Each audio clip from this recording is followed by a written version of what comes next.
Hey guys, 2 things before we start the show.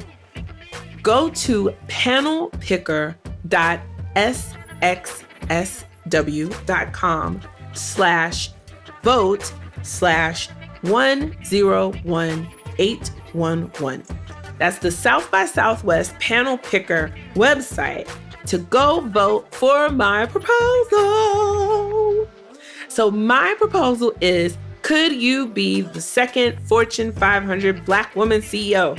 And the answer is yes, you could. But I want to talk about it at South by Southwest. So it would be my first live podcast if I'm chosen for South by Southwest. But I need all of you guys' support. So please go to panelpicker.sxsw.com/vote/101811. And you can vote up on my proposal, and I would greatly appreciate it. So hopefully let's have the Trill NBA show at South by Southwest 2020.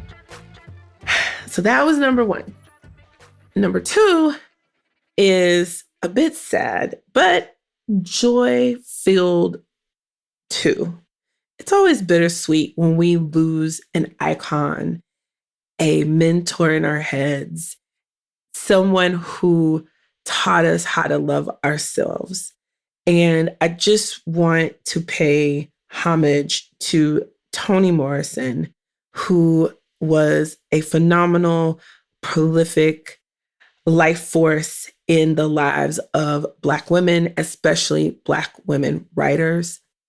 I think the thing that I learned this past week in her passing is the fact that she didn't publish her first book until she was 39.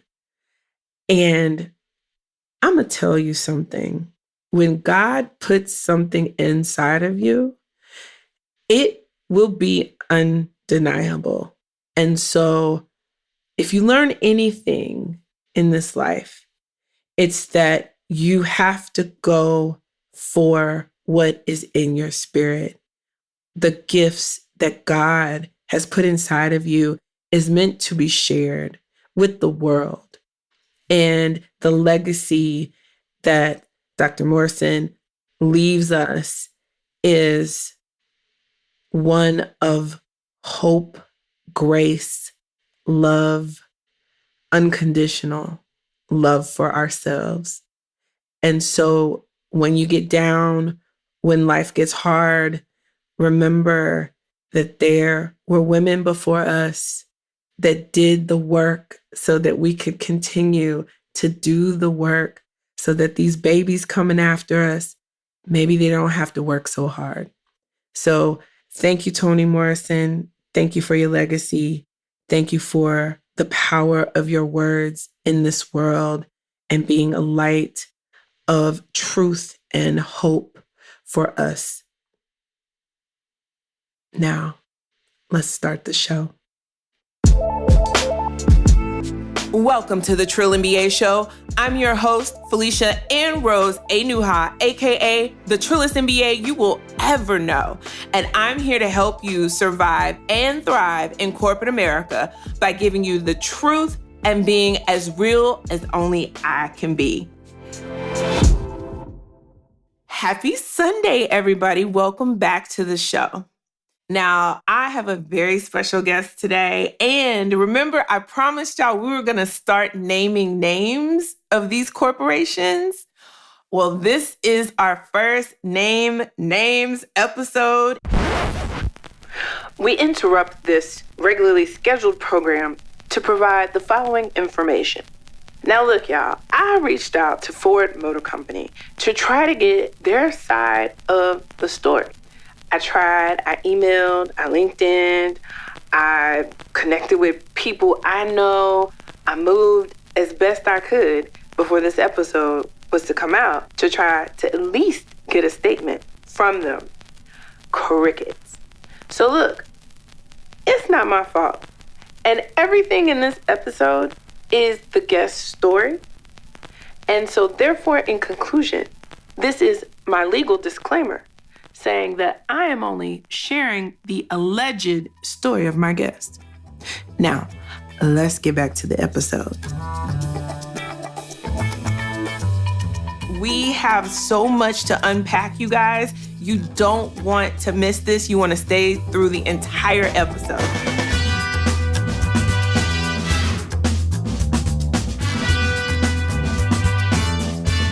Now, typically, a tall, attractive man in corporate America, he thrives. He just goes all the way.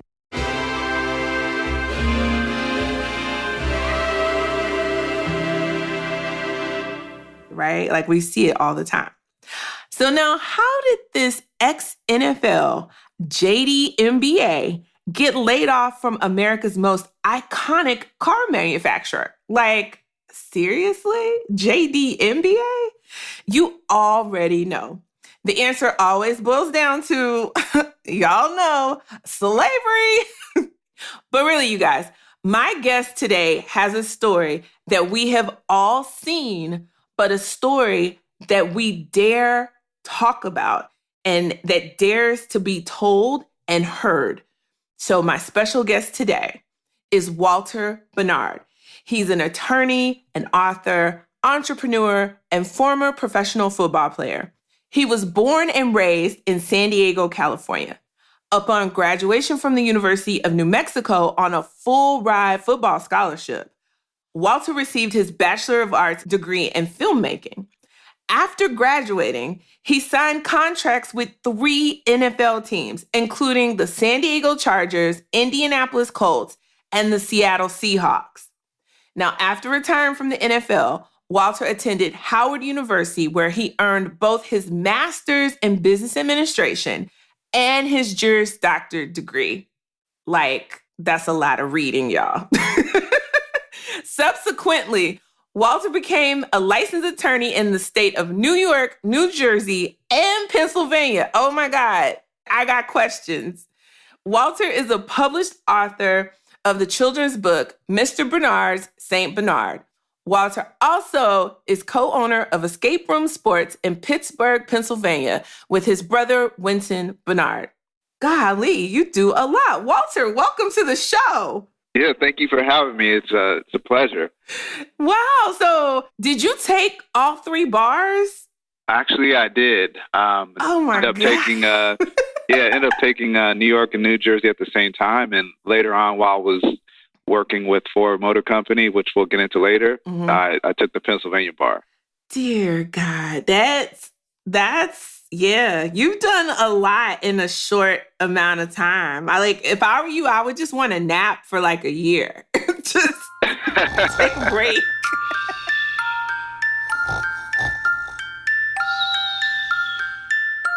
So listen, thank you for coming on the show. So first you must take the pledge of trill, which means you promise to keep it 100% trill. No holds barred. You tell the absolute honest truth, the ugly truth, as so you see fit. Do you make that promise? I promise to keep it 100. Yay! I only had a trillist on the show, Walter. Now, let's start. I want the listeners to learn a little about you because you have accomplished so much. I cannot imagine the things that you've seen and been through. You've been on the professional side of sports, and then you've highly educated and went into corporate America. And I'm like, why? But let's start on what was it about your family that pushed you to all this Black excellence? Like, tell us more about where you grew up, where you're from. Yeah, so grew up in San Diego, California. Mm-hmm. And I think one of the things that helped push me was, I came from a middle-class family. Both my parents started off very poor and humble beginnings. My dad was raised right outside of Houston, Texas. He actually he only had a 10th grade education. Mm-hmm. And later on, once he dropped out of high school, he went into to the Navy. Mm-hmm. So he was a retired naval officer. He worked his way up through the Navy and ended up coming out to San Diego, where he met my mom. And cool. my mom was kind of the same way, came from humble beginnings, very poor background. And she always emphasized education. And she started off as, a kindergarten teacher, and then worked her way up. Eventually, she made her way all the way up to being a superintendent. And wow. she also has a master's, and she graduated undergrad from San Diego State University. That's amazing. So your parents really set that example for you and your siblings. Now, how many siblings do you have? Well, I was raised in a house with there's basically 6 of us. Wow. So so my dad, he actually worked upon retiring from the Navy, he got a job in the television station out there, CBS affiliate, and he was an operations engineer. So he would work the graveyard shift at night, and my mom would work during the day. So as a team, they worked together, and they were able to raise 6 kids in the house. And so they always instilled in us hard work, and there were many at nights, my mom went years, only getting like 3 to 4 hours of sleep a night. And, she'd get up, cook breakfast and, breakfast for us, go to work. And, that was on top of like her meetings at night. And she was just, she grinded all the time. She was just a hard worker. Yeah. And same with my father. So from a young age, I kind of saw that, and I knew that hard work is what's going to get you places.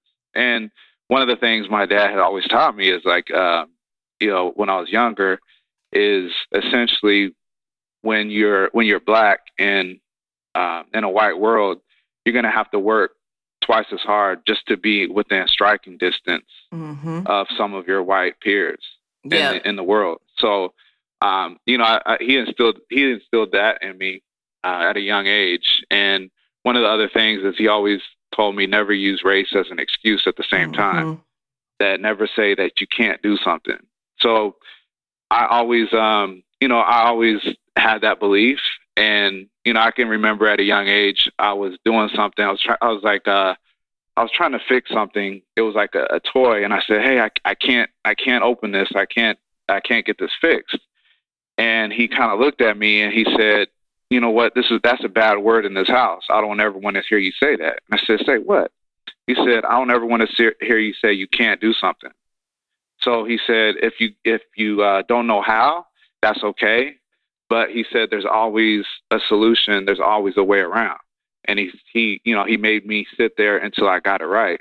And I think some of those lessons stuck with me throughout my life. And so whenever I was faced with a challenge or something that I thought was deemed, or something that other people thought was deemed impossible, I always thought to myself, there's got to be another way, and I can do this. Right. And so that's kind of what that's kind of the philosophy I was always like raised with. Yeah, and clearly you are a very hard worker. I mean, you have to be really great at football to make it to the NFL. And that takes a lot of hard work. So how did this work ethic you got from your family fuel your desire to be a pro player, and then bring us along on the journey from football to business and law? Because that seems like 2 different worlds unless you want to be a sports agent.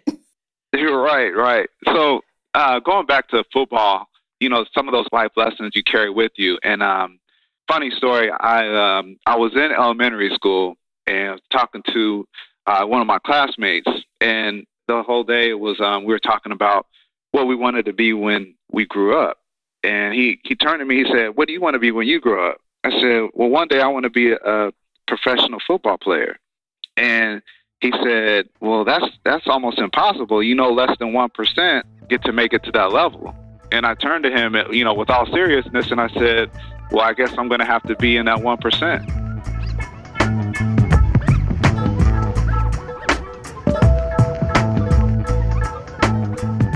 I didn't see it come to fruition right away. At that age, I wanted to play football. However, my dad was, he was like pretty protective. This was concussion era, he just felt like it was a dangerous sport. So growing up, I never really got a chance to play football. It wasn't until like my sophomore year in high school, I went to the football coach and I said, hey, I want to play football. And he kind of looked at me and said, well, you kind of missed training camp, so we're not accepting any more players on the team. You're going to have to come back next year. I said, but, next year is going to be my junior year. And, I really want to play. I begged him. He said, no, come back next year. So the following year, I came back. I went through their training camp, and, I was making play after play, just, working hard. And the start of the season happened, and the games played, and the whole game went by. I didn't play one down. Same thing happened the second week, and so on. And then the third week, I wasn't getting any playing time. So I sat him down and I said, hey, we had been talking about me getting in the game, getting playing time. I said, I feel like I've been working hard, doing well in practice. I'm still not seeing the field. And he looked at me. He said, you know what? We decided, I talked to this amongst the coaches. This week, we're going to give you a chance. So he said, we're going to put you in the game plan, see what you could go out there and improve, because you have been doing good in practice. Well, that week, I had come down with food poisoning. So I was feeling sick to my stomach. So what ended up happening was I went to the coach. I said, Coach, I'm not feeling good today. I think I ate something bad. He said, well, you know what? Go ahead, go home. He said, take the day off, come back tomorrow, and we'll see how you feel. So I'm feeling better the next day, come back, and the day after that, the game plan is released, and I'm not in the game plan. So I go to him. I said, Coach, you said that I was going to get a chance to start and to play this week. What happened? He said, well, you missed practice this week. I said, but you told me to go home. He said, well, I'm sorry, but it's not fair to the other players, so you're sitting out this week. That kind of angered me. I ended up quitting the team. So I never really played it down of football my junior year. And I had the principal of the school come back, and he kind of knew me because I was I was on the basketball team at the school. He came to me and essentially said, hey, I suggest you go back on that football team. And I said, no, I feel like they're giving me the runaround, and I'm a person of principle. And so I said, you know what, I'm not going back there. I'd just rather focus on my studies and trying to get into college.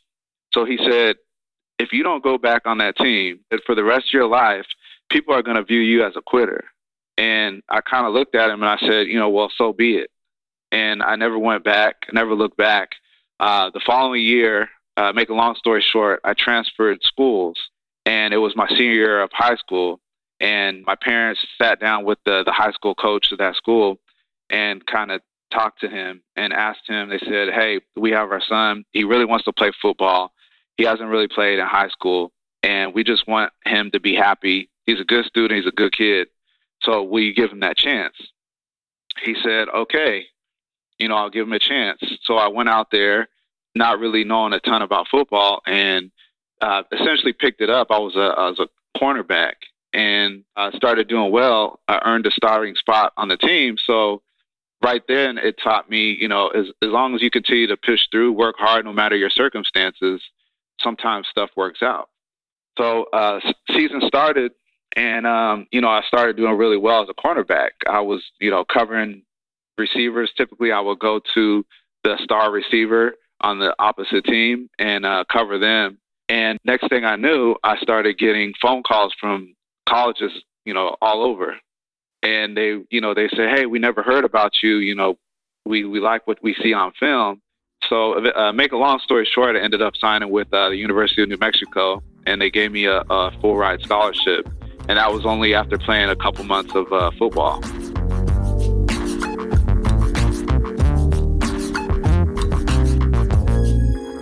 That's an amazing story, because that usually is not how that happens. So you were pretty destined from when you said you were going to go to the NFL when you were a kid. Yeah, I mean, it's just sometimes when, I believe when God puts a vision in your heart, at a young age, and sometimes you don't see that come to fruition. until later on in life. And, I'm over here a junior in high school and thinking that like, hey, that dream that I had to become a football player, even in high school, is never going to happen for me. Right. And sometimes I go back on the word, and the word says, your gifts will make room for you. Mm-hmm. And so at that time, I couldn't see it, but, I had no idea that would come to fruition. That's amazing. That is a testimony, because that's not usually how that happens. Right. So now you graduate from college, you go to the NFL, you play for 5 years or so? Yes. And then due to injuries, you retire, and then you decide to go back to school? Yeah. So I was, when I was essentially done playing, I ruptured an Achilles. So as I was going through Achilles treatment, I was in LA, and I was trying to do different things within the film industry. Mm-hmm. I was working as like a production assistant. I was directing music videos for a couple of the local artists up there, and just really trying to tap into the industry. And it just, to me, there wasn't a lot of stability in it. Mm-hmm. And it wasn't until like I was going through arbitration with my agent, because the Seahawks had ended up releasing me while I was injured, which they're not supposed to do. Right. And the union, the NFLPA, what they do is they have different attorneys on staff, and these attorneys are supposed to represent your best interests for against the teams. And it was there where I'm going over certain contracts and certain legalities with the attorney. And when he was doing stuff, I'm sitting there like looking at him like, some of the stuff that you're telling me, it's common sense. And I thought attorneys were supposed to be smart. And so that kind of like piqued my interest about knowing the different rights that I had as a player, and, working with my agent over the years. And also this attorney, I said, you know what? I think I could do this. Like, I need to know. I feel like there was more to Walter than film. And so I talked to a couple of my friends who had gone to law school. One of my friends was an attorney at a big firm up in New York. And when I was looking at schools, I was, I asked him, I said, hey, what would you recommend? He had just graduated from USC law school, but he said his coworker had went to Howard University. And he said the way she spoke about Howard University, it wasn't like a traditional law school. So, I ended up taking his advice, applying to different law schools, and I got accepted to Howard. And so that's what piqued my interest, was, going through those contracts with the attorney, and going through contracts with my agent, where I said, hey, I think I could do this. That is amazing. And it's kind of like whatever you put your mind to, then you've done it. And I always admire that, because I'm that type of person too. Like, if I say I'm going to do something, then I just go do it. Eventually, right. It all works out. So the thing that strikes me about you is that clearly you're someone who works at a high level of excellence.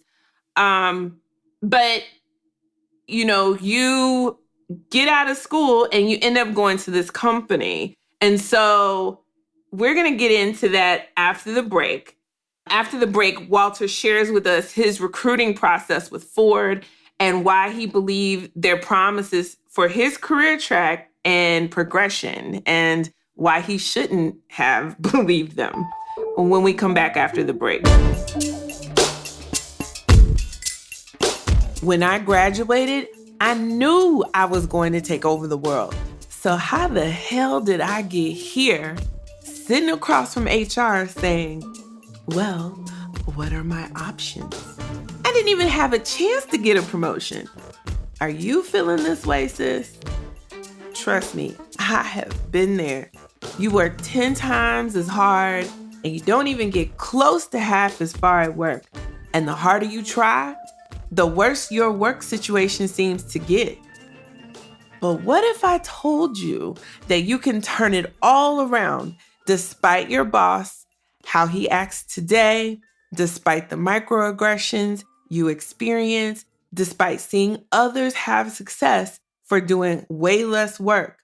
You can get on the fast track at work too and be seen as high potential performing talent and gain your next promotion. If you are a highly ambitious MBA and you don't feel like your career is moving at the pace you thought it would, I have created the course for you. Win at Work Post MBA. Set yourself up to win over your boss, gain sponsors, and fast track your next job promotion. Go to trilliumba.com/courses and schedule your registration call with me. Spots are limited, and I am definitely taking this so seriously to curate the right group of people to work with so that we can all rise together. So it's very important that you schedule your registration call as soon as possible. The course will start in August. Again, trilliumba.com/courses and schedule time to talk about what you need to rise and thrive in corporate America. Now back to the show.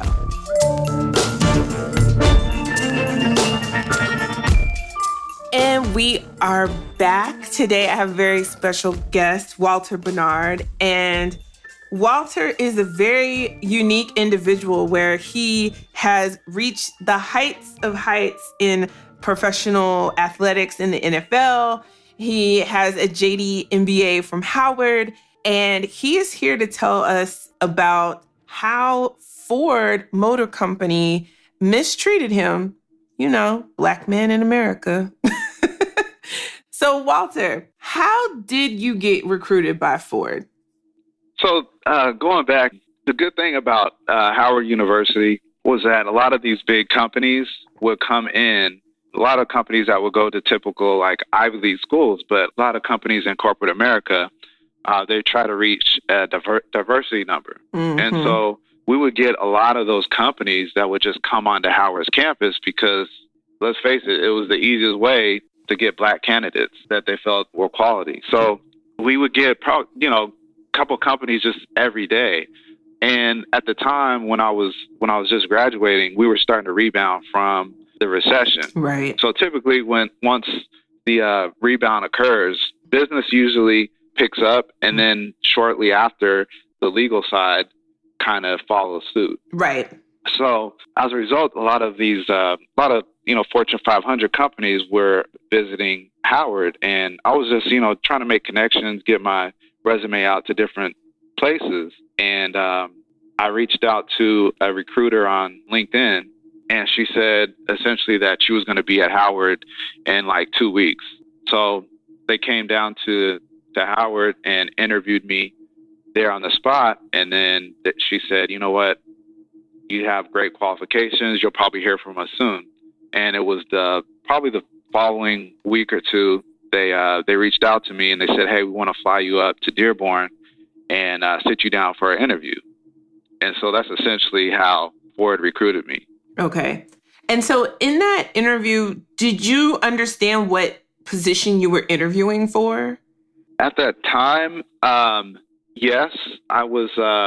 Essentially, they said when they flew me out to Dearborn, they said the good thing about Ford Motor Company is once you get in, we believe in career development, and so we want to develop your career, and we try our best. We get you to where you want to go. And they said with your background, they said you have an MBA, you have a JD. They say you could come in the company and do either law or you can do business.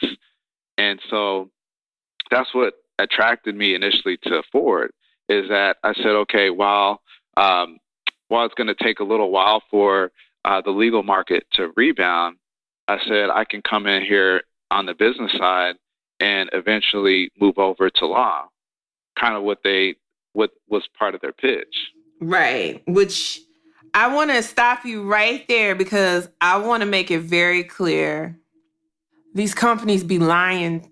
And when you hear them say that, just know that it's probably a lie or it's not as easy as they make it seem. So there may be a way, but I have worked at enough companies now to know that that's verbiage that they say, like, you can come here, you can grow your career here. And it sounds so great and so promising. Child, I have yet to see where somebody easily, and I mean easily, moves around a company into different functions, into different departments. So I just want to make that clear to everybody that your tale is not unusual. And these companies say this stuff all the time, but unless they show you a clear cut on paper path, don't believe them.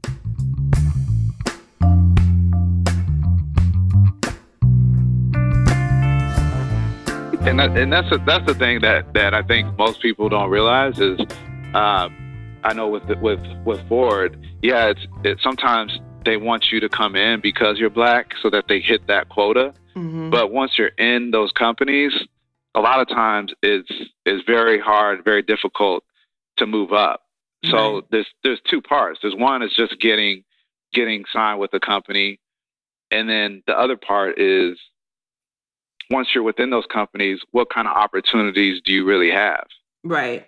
And that's the thing. And they try to sell you on this mystical, magical, like you could just, the sky's the limit.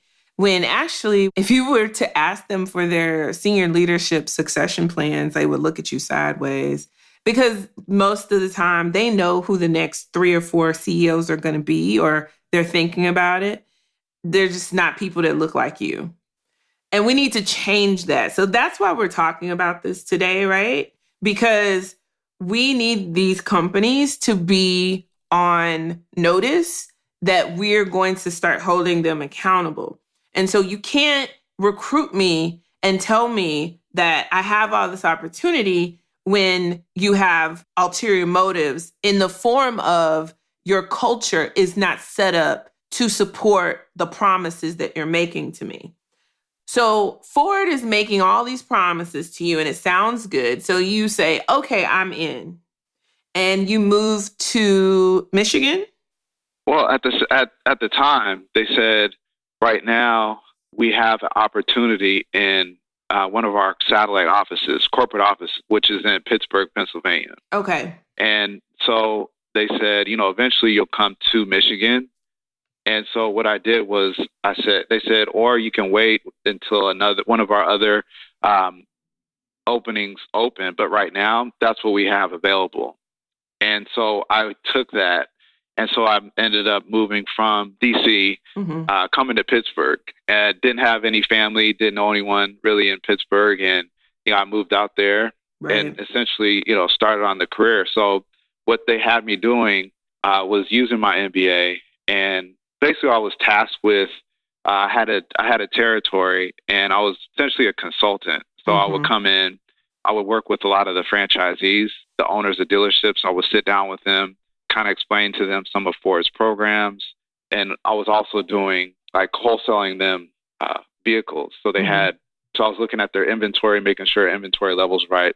So essentially it was a consulting role. Right. And so when I got there, I was doing that, throughout the first year, they're kind of still stringing me along saying, hey, as long as you do a good job in this role, we're going to get you where you want to be. And did you get that in writing? I didn't get it in writing, but what Ford does have is we have a thing that's called an individual development plan. Right. And what the individual development plan is every year they tell you, they say, okay, list out your qualifications, list out what you did before Ford. Also, we want to know what you've done this past year. And then there's also a box that says, okay, do you have any problem relocating anywhere else? And where do you want to be? And that was the biggest thing they preached on, is that we're committed to growth. We're committed to using your skill set the best way in order to foster your growth in order to grow within the company. So under that box, for years, I had always put legal department because my supervisor, that's what they were telling me was, hey, we're going to get you where you want to go. Your skill set is in legal, and we're eventually going to get you over there. But in order to get you there, in order for us to fight for you, what you have to do is you have to prove your worth in the position that you're in. And so another year goes by, and it's the same thing. I'm getting these glowing performance reviews, and I'm kind of saying, hey, when am I going to get to go where you guys have promised? And they said, well, we just want you to do this role for a little longer because you're doing a great job. And then, the next year happens and no growth, they haven't done anything.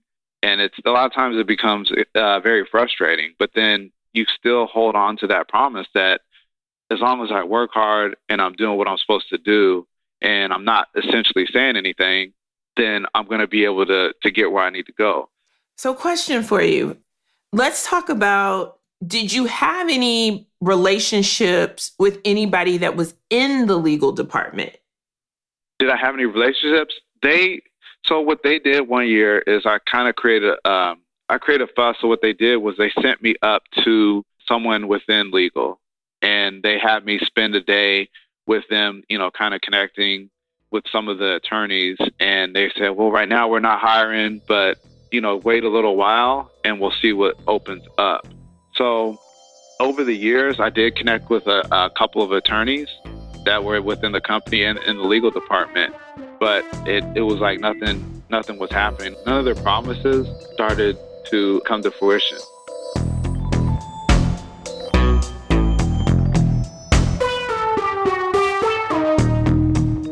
So I want to use your story as some coaching for our audience. So number one, I think where you could have pushed would be very strategic in building super senior relationships. So let's talk about in hindsight, some of the ways that you were at a disadvantage is that you weren't at the corporate office.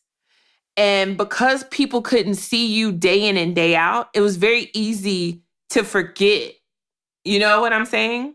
That right. This is what you want. And then you didn't have anybody C-level looking out for you.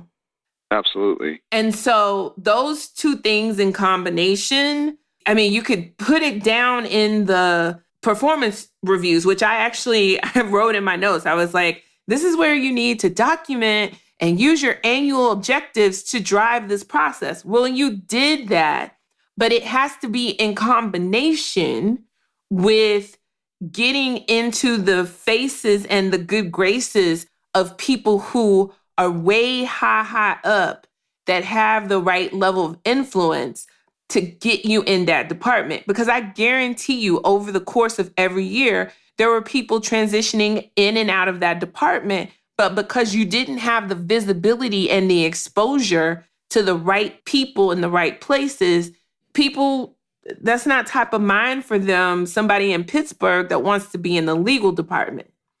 So just off top, you weren't set up for success getting to where you wanted to go.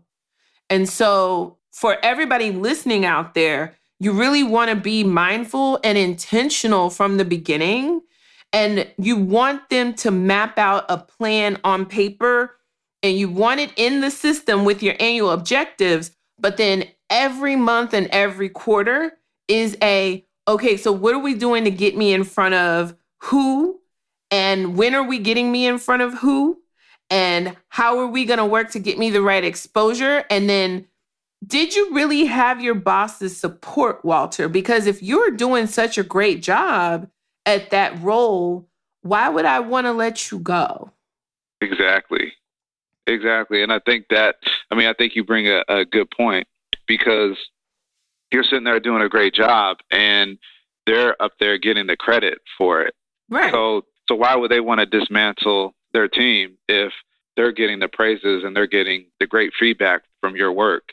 Yeah. And so you were never set up to reach your actual goal. And I think what hurts my heart is that they kept making you a promise year after year after year, and it was a lie. So when we come back from the break, Walter's going to explain to us why he stayed for 7 years. 7 years, Walter?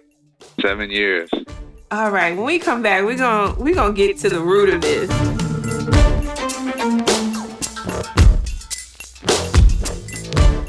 I have to shout out one particular review that I received recently. The title of it is That Part by Ginger854. And they left this on July 4th, which is a day of rest for us. And Ginger854 says, "It's taken me a moment to write this because I didn't want to leave anything out. I became interested in getting an MBA 2 years ago. Since then, I've been on a complete roller coaster until I found this podcast. Felicia, the host, is not a recent or aspiring MBA giving her 2 cents. She's also not an MBA consultant charging $10K to help you get into school. She's a Black woman dedicated to helping other Black women thrive. She's so real. If you've thought it, she's said it. She can explain it, and she has research and receipts to back her up on the reasons behind the trends we see with Black women in corporate America. From a place of humility, she shares super relevant guidance to help us make it over. Listening to these podcasts, I can't believe it's free and that someone would care this much and be as dedicated to helping us thrive. I've been telling everybody who will listen that this podcast is golden. I quote Trill MBA several times a week. I'm less distracted by the social pollution at work and more than ever motivated to stay focused on my journey to be my best self. Felicia, thank you for this show.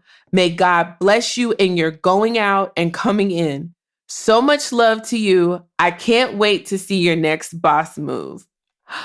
You guys, I love you guys. Oh my God. Thank you. Thank you. Thank you. Listen, I do this show because I have been through a lot in my life. And if I can help save you from some of the unnecessary BS, then that's what this show is all about. And if I can inspire you to keep going and keep trying and keep working hard, because sometimes you just want to stop and lay down and quit. But if I can keep you from quitting, I can get you over these humps.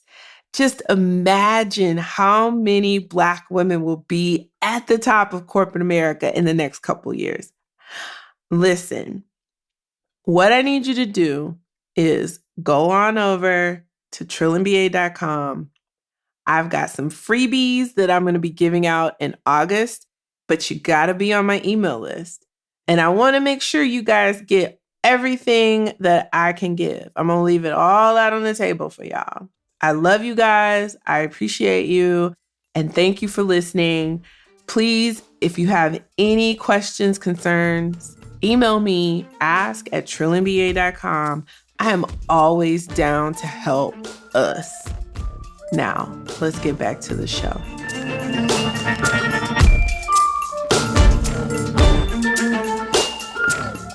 Okay, so I'm talking with Walter Bernard, was at Ford Motor Company, JD MBA, had ambitions to get into the legal department, was made all these promises that these folks in corporate make. And you're like, okay, I'm working hard. So it's going to happen. I'm doing everything I know to do, right? Real quick, before you explain to me why you stayed for 7 whole years, did you have any mentors in the company? I did have a few mentors in the area, but it was kind of like the same thing where you kind of saw them getting, discriminated against with some of the decisions. For example, remember I said that I had a certain I had a certain territory. Mm-hmm. So my mentor, he was living up in Buffalo, and he had said something to one of the managers that he made a comment that they didn't like. So what they did was they transferred him from Buffalo. He had to drive just to get to his area. He had to drive all the way down to West Virginia. And for those that don't know, that would have been an 8-hour drive. Dang. So Sunday night, he's driving 8 hours south just to get to where he needed to be. And it wasn't fair because one of his coworkers lived in Buffalo, got to work in Buffalo, who was white. Right. But he had to commute. And when he went to them and said, "Hey, is there a way I can fly down there? Because it's hard on my personal life. It's hard with me and the wife at home." And they said, "No, you can't fly. You have to drive." So 8 hours, it took though? him 8 hours. It took him 8 hours to drive from Buffalo down to West Virginia to get down to his territory where he needed to be. And it's just stuff like that you would see throughout the company, where it's not really, I should say, discrimination on its face, but the impact is discriminatory, to where the decisions that they're making, they're catering towards a certain class of people versus the blacks kind of get, the shit end of the stick. Right. It's just inequitable treatment all the way around. So it's, giving privilege and giving preference to making, one person's job easier than the other person. And a lot of times, they'll try to couch it in, well, I know him, or, he reminds me of me, and, all these human biases that we hold. But with the history of our country, what that turns into is institutionalized racism. And so you just get these patterns of behavior. And so it's very clear that you saw these patterns over the 7 years that you were at Ford. Right. Yeah. Not only that. And then what would happen is, going back to why I stayed, the 7 years. Mm-hmm. Well, on one hand, it became apparent maybe around year 3 or 4, to where I was just like, you know what, a lot of these are empty promises. Mm-hmm. And so what started happening is they would give me a certain territory, and then someone would come in, white person, they would say, "Hey, I want this area," maybe the area that I was in. They would take me out of that and they would bump me to another place. So they were constantly, at that point, they were constantly shifting me around. And I thought there was a little bit of they were trying to retaliate me. They were trying to retaliate against me because one year, it was like right around year 3 or 4, they came to me and they said, "Hey, we do want to move you up into to Dearborn, and we have a position that is like legal, but it's not legal." And when I went to inquire about the position, they were like, "Well, we can't really disclose that yet. First you're going to have to interview for the position, and we're going to determine if you're qualified for it." So wait, how do you interview for a position you don't know what the position is? Exactly. all they said was, we have a department called basically market rep, which is dealing with contracts. They're like something that we know that you have experience in. And they said, what you'll be doing is you'll be working with some of the franchisees on like facility openings when someone wants to open a facility. So I'm thinking, cool, this is legal. I'll have to send some of the documents to legal, so I'll be able to get in their face and basically finagle myself into to the legal department. So essentially, as I'm going through the interview, I'm learning more and more about the position. And I said, okay, let me get this straight. I have to take documents that some of these franchisees give me, and I said I have to put them in a software, file them, and then I have to send that file to my supervisor. And they say, yes, that's essentially what you would be doing. I said, that's like a glorified secretary. I'm not doing that. So when I turned that position down, ever since then, that's when I felt that, they started treating me in a different way. Right. So did you say that to them? I didn't say it in that. Okay. I didn't say that to them. But that's what you were thinking. Yeah, that's what I was thinking. I respectfully denied that position. Right.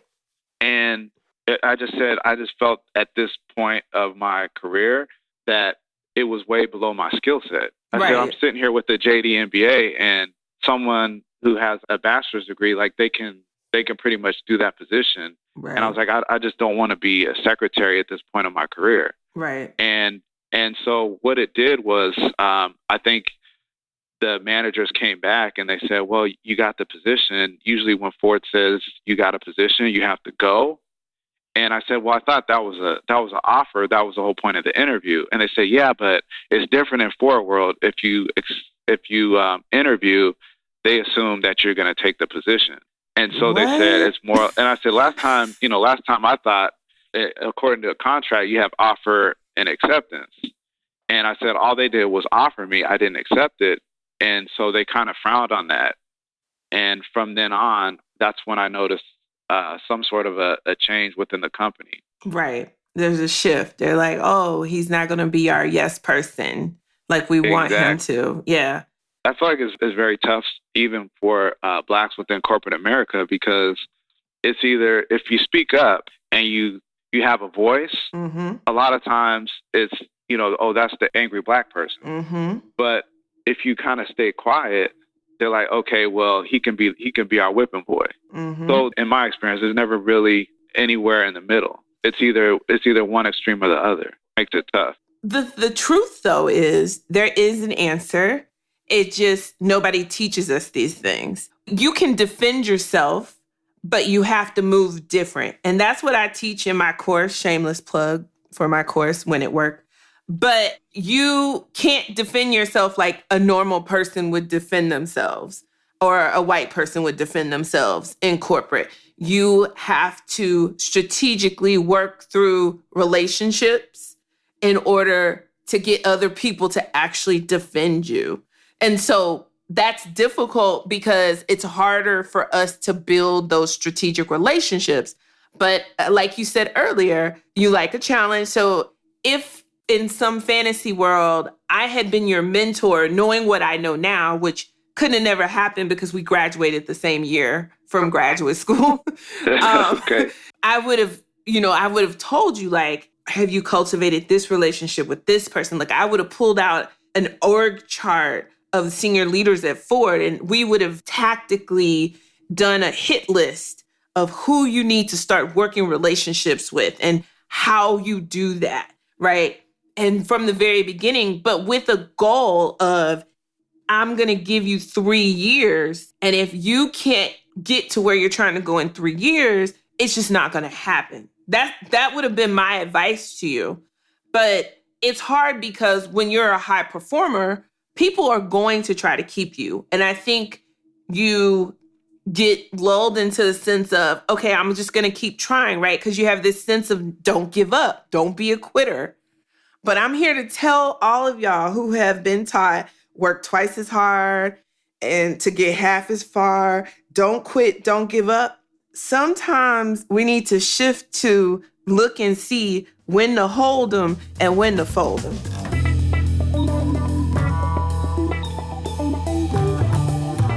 So let's talk about how this 7 years ended, Walter. Tell us about the day you were laid off. And did you see this coming? So the day that I was laid off, I didn't see it coming. But within that 7 years, I figured, like I said before, I had thought that they were kind of giving me empty promises anyway. Mm-hmm. And so that's when my brother and I went and opened up our own business. I had a Black mentor, and one of the things he always said, and it stuck with me until today, and he basically said, always keep your skill set sharp. Mm-hmm. So even though like Ford was giving me the runaround, there was always a time where I was reading law, I was reading books, I was always making sure that I was on top of my game. Mm-hmm. And always trying to prepare for the worst. So what my brother and I did was we opened up a family entertainment business out in Pittsburgh that we ran essentially at night and on the weekends. Mm-hmm. And it started getting a lot of buzz within the community, started getting write-ups about it. And I think Ford caught wind of that. And, you know, I had some of my other coworkers, they had some side businesses as well, but they were always scrutinizing me because I think that whenever I did something, it kind of got public attention. Right. And so the day that I got laid off for Ford, that week, the CEO had sent out the company-wide email essentially saying that Ford was going to have to do some layoffs and that they were going to redesign the company to make it more efficient, smarter, leaner. So they labeled it as the Ford Smart Redesign. And when that email went out, you know, everyone kind of had that thought like, hey, am I going to be the one laid off? And the first thought of my mind was, hey, could that be me? And, you know, I kind of just, I aborted that thought right away because I was like, you know what, I have too much to offer with the company and they're still talking about moving me up to legal. I had just talked to one of the supervisors about continuing to go into legal. So I was just like, you know what, I have too much to offer within the company. Later on that day, my supervisor came and he tapped me on the shoulder and he said, hey, can you meet me in the office? I looked him in his eyes like, are y'all laying me off today? And he wouldn't answer the question. He just said, come meet me in the office. So so I took that as a yes. Right. So when I walked in, he sat me down and he had his supervisor on the phone just as a witness and basically said, hey, we're doing a redesign of the company. And he said, your services will no longer be needed with Ford Motor Company. And the first question I asked him was, hey, is my position being eliminated? He didn't answer the question. He said, Ooh. Again, we're doing a redesign of the company and your services will no longer be needed in Ford. And I looked at him, I said, I understand that, but is my position going away? And he said, no, it's not. Wow. And I said, well, if my position is not going away, then how am I being laid off? And he said, again, it's a redesign of the company. So I said, well, I understand it's a redesign of the company, but if it's a redesign and my position is still staying, why am I getting chosen over certain other peers? Mm-hmm. And he said, well, it's your performance as compared to your peers. And I said, my performance?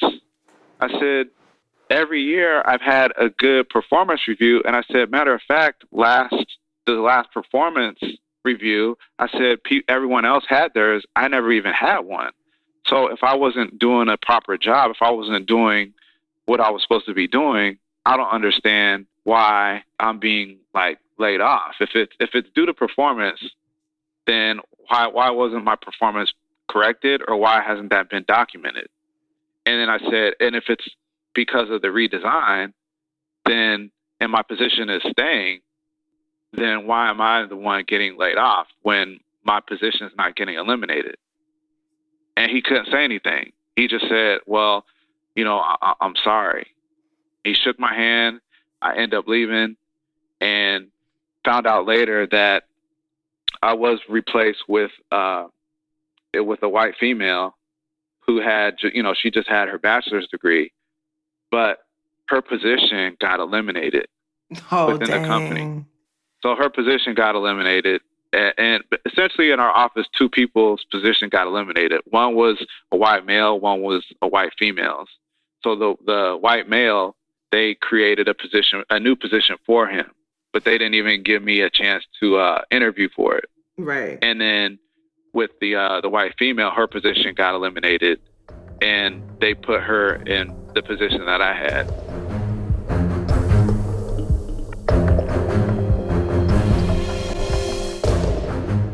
How long ago was that? When did you get laid off? This was June. Just this past June? Yes. Oh, wow. This is crazy. So are you looking to go back to another company? Like, what are you thinking next? Or are you just taking some time to... Right now, I'm just taking some time to kind of figure everything out and figure out what Walter really wants, and at the same time, still have a business to run. So, essentially, running that business and just trying to figure it out, and trying to figure out if I even want to go back into corporate America, because you hear some of those stories. I just know that Ford Motor Company always preaches about how they're diverse and how they try to be inclusive towards everyone. But when you really look at senior leadership, you don't see very many of us. Right. And, they're saying one thing, but they're doing another. Right. And a lot of times it goes in waves, because I've talked to other Blacks that have left the company in the past. And what they have told me is essentially what happens is Ford, they lay off a bunch of Black employees. And then when people raise a stink, or they sit there, they complain about the lack of diversity within the company, then the company releases a press release about how they are all for diversity and getting Blacks within the company. And then they try to hire a bunch of Blacks. And then when they get within the company, a lot of times they don't move them up. So it's very misleading. So you think that, okay, I'm in this company, I have all these opportunities. And a lot of times it's definitely not the case. Right. No, and this is happening across the board. So Ford is just one of the many, if not all, of the Fortune 500 companies that this is how they operate. So they say we want diversity. They say, we want to diversify our senior leadership. They make all these claims. If you go on their website, they'll talk about their values and how they value and have integrity and blah, blah, blah, right? You can go to any big company's website and you'll see this. But as in Walter's case here, it's very clear that the intention of their words and the actual impact of their actions don't match. And so it doesn't mean that we can't get ahead. It just means that we need to move differently when we actually get into the companies. And so in that vein, Walter, from all of this, what is the one thing that you would tell yourself in 2010 when you graduated, knowing what you know now? I mean, knowing what I know now, I think you alluded to it earlier, is you always have to have a plan. And even within that plan, you always got to prepare for what if it doesn't work out. Right. Because me as a person, I always try to give people the benefit of the doubt. So when someone tells me something, or that they're going to do something, I take them for their word. And I think a lot of times in corporate America, when someone tells you something, you can't take their word for it. You got to look at their actions. And so going back, if I could tell myself something, it would be, continue to keep your skill set sharp, and continue to look out for Walter when you're, when you're in those types of environments, because not everybody who says they're going to do something is going to do it. Exactly. And I would also want to say, the relationship between you and a company is not personal, although it feels personal, because there are a bunch of people in a building.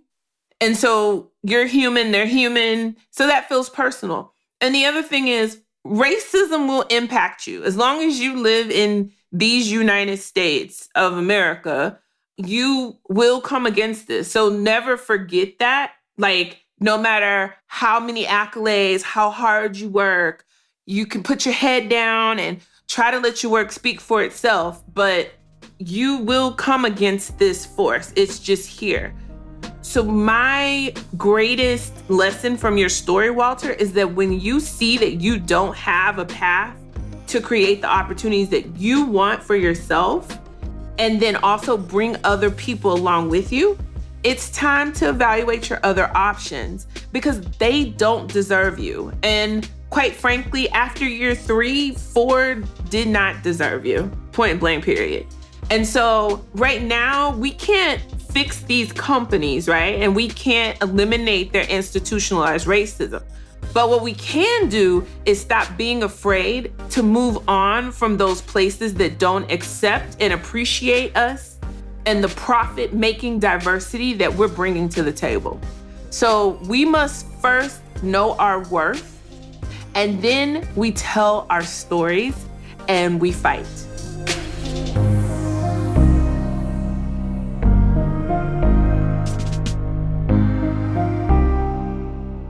And so, Walter, I want to say thank you so much for coming on and telling us your journey at Ford Motor Company. This is your story. You have every right to tell it. We have First Amendment rights. And to any companies that, feel like, oh, they're calling names or naming names, get your stuff together. Like, get it together. And that's exactly it. Yeah, because we're going to start naming names. We're going to start sharing our stories. And we got options. So we're not afraid of you. Walter's not afraid of not getting another job in corporate America or anything like that. Like, hell, he's running his own business. And any company, if he so choose to join them, would be lucky to have him and what he brings to the table, which is a lot of knowledge and a lot of experience about a lot of different industries. So I'm really proud of you for making it through that. I think people underestimate those of us who come from humble beginnings because we don't know what we don't know, but yet and still, we're still able to rise above all the bullshit and still thrive. And so I want your story to be an encouragement to all of those corporate warriors out there who are breathing and just deep breathing to make it through stressful situations at work, the microaggressions, the, unjustly being laid off. And that's not a real layoff. They just wanted to fire you without having to say they fired you. Exactly.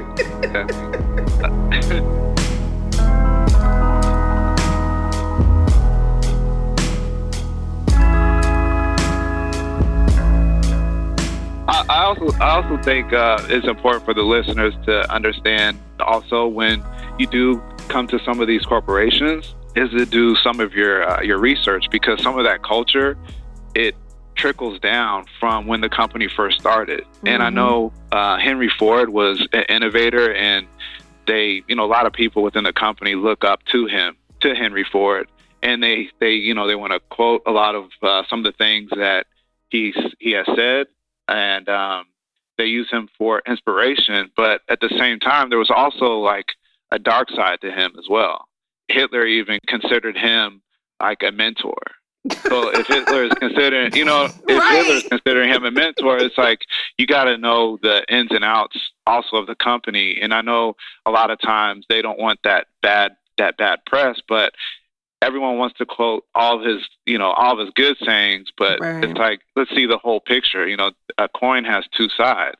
Yeah. So let's look at both sides. And also, if you do you could do a quick Google search on the discrimination within the company. Oh, yeah. With all types of, sexual, racial discrimination. And a lot of times, that continues to happen over and over at companies. And that's one of the things that, I didn't do. I just saw Ford as, hey, this is an American brand, but it's very different for certain types of people. Right. And you know what the saddest part is that it's not, quote unquote, the entity of Ford.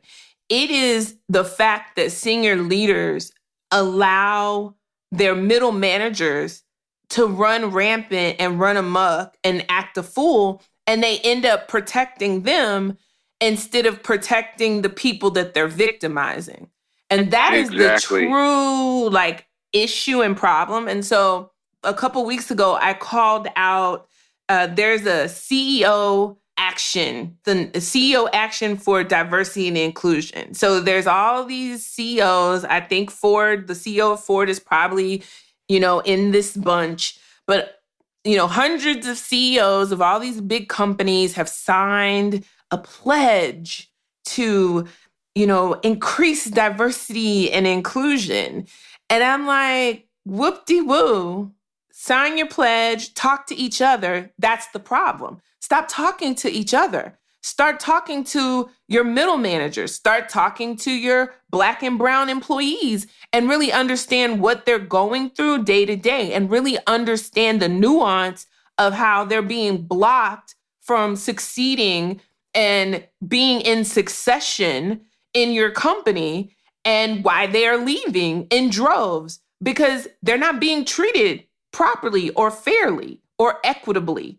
And so you can sign all the pledges you want to, but if you don't really take a look at your company and really sit down with your people managers at all levels, nothing is ever going to change because you can't truly change the heart of people that want to be racist. You have to incentivize them to act in ways that you want them to act. And if you don't do that, nothing is ever really going to change. Exactly. And I think another key is like when you do see injustice, don't be afraid to speak out.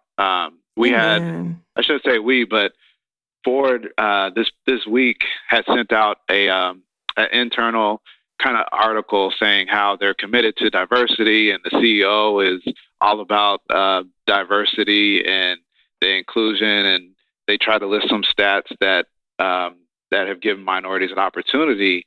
And someone within the company responded to the article and essentially said, I completely disagree with everything being said. This isn't the case for my department. And so I think we need, yeah. I'd like to see how long that person gets to stay after that.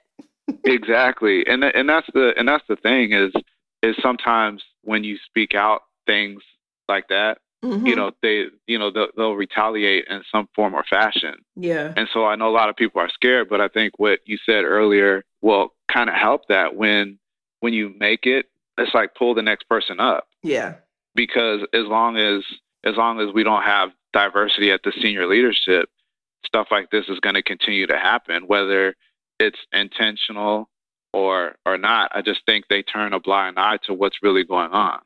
Right. Because it's not in their best interest. Like, humans are going to human. That's just what they're going to do. So I just really want to say thank you, Walter, for coming on the show. Thank you for sharing your story at this huge Fortune 500 Ford Motor Company.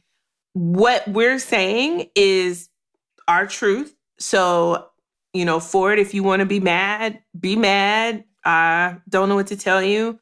We're going to put this out and the chips fall where they may. I don't know what's going to happen. So are you going to be my lawyer? Is this what you're telling me, Walter? I mean, we could work that out. I am broke. Student loans and mortgage has my money. Mr. Cooper gets my money. All right, you guys, listen. Thanks for listening this week. Tune in next week. I'm definitely going to have an episode about how to understand tone in emails. Is it you or is it them? We're going to talk about it next week. So if you need some help or advice in the meantime about specific situations at work, go to trillandba.com/coaching to schedule a free 30-minute consultation with me to strategize and walk through your specific work situation. In addition, you can always email me, and I love to get you guys' emails, ask@trillandba.com. I'm happy to either help you answer your question or I'll connect you to the right person if I don't have the answer. So again, that's trillandba.com/coaching to schedule a free 30-minute consultation with me about your specific work situation. Or hit me up at ask@trillandba.com to submit your question or your concern, or if you just want to tell me how much you love me. I love getting those emails as well. I love you guys too. I always respond. If you don't hear from me within about a week, hit me up again. Something may have got lost in the email matrix. But until next week, you guys, stay strong, stay positive. You got this. You're going to be Black girl magic, Black boy joy. You're going to go out here. You're going to get these bags. And everything that God has for you, you're going to get this week. So until next week, I'll talk to you later. And as always, keep it trill. The Trill NBA Show is a Fair World Corp. LLC production. Executive produced by Felicia and Rose Inuha. Sound design and editing by Chris Mann with Podshaper. Theme music is Kick Push by Ryan Little. Keep it trill every day, y'all.